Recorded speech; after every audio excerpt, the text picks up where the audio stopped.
we are going to discuss Faraday's law of electromagnetic induction. Let us take a simple coil. Let us connect one battery across it. Hence, there is a magnetic field surround it. Let us take another coil connected across a galvanometer as shown here in the figure. Now, we will hold the second coil nearer to the first coil.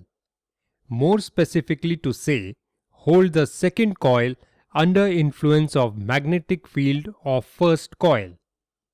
Now, we can observe that there is no voltage appeared across the second coil. There will be no deflection in the pointer of the galvanometer.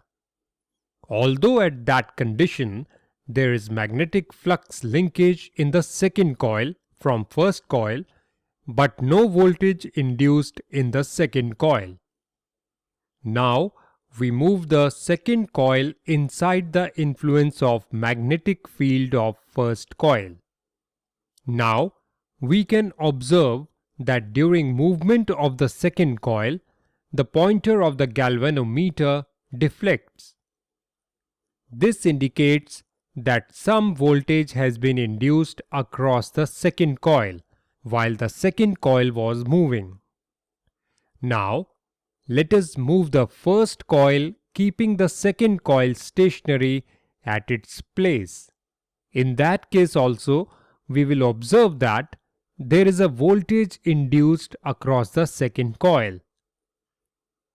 In this case also, the pointer of the galvanometer deflects.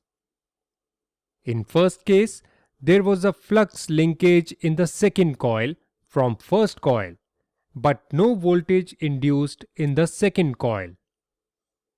In the second and third cases, there was still flux linkage in the second coil from first coil, but the flux linkage was changing due to movement of coils.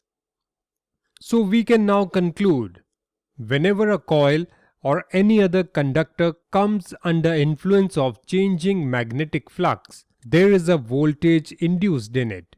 The voltage induced due movement of the conductor or magnetic field is called dynamically induced voltage. We can create the same condition without any movement of either of the coils. In that case, we have to apply an alternating voltage across the first coil. This produces a changing flux. This changing flux will link the second coil, and for some reason there will be an induced voltage across the second coil. In that case, both conductor and magnetic field are physically stationary. The induced voltage in this case is called statically induced voltage. In all events, when there is a changing flux linkage, a voltage is induced.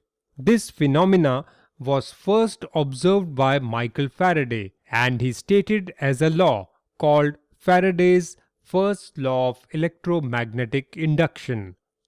Faraday's first law says, when a conductor links with a changing magnetic flux, there is a voltage induced in it. Now, we will move the second coil faster inside the influence of magnetic field of first coil. We will see that during faster movement of the second coil, there is more deflection of pointer of the galvanometer connected to it. Same thing happens if instead of second coil, we move the first coil faster. So, when relative motion between magnetic field and conductor increases, the induced voltage across the conductor is also increased.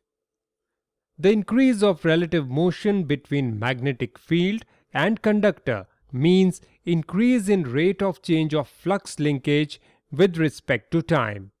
Michael Faraday stated that in his second law of electromagnetic induction. His second law states, the magnitude of induced EMF in a conductor is directly proportional to the rate of change of flux linkage with respect to time. If we observe the pointer movement of galvanometer during movement of the second coil or first coil, we will find that the movement of the pointer in one direction when both coils come closer, and the movement of the pointer in opposite direction when both coils go away from each other. When the coils come closer, there is an increasing rate of flux linkage, and when the coils go away from each other, there is a decreasing rate of flux linkage. Thus, the polarity of the induced EMF in a conductor depends upon whether the rate of change of flux linkage is increasing or decreasing. Now, let us come to the mathematical form of Faraday's law of electromagnetic induction.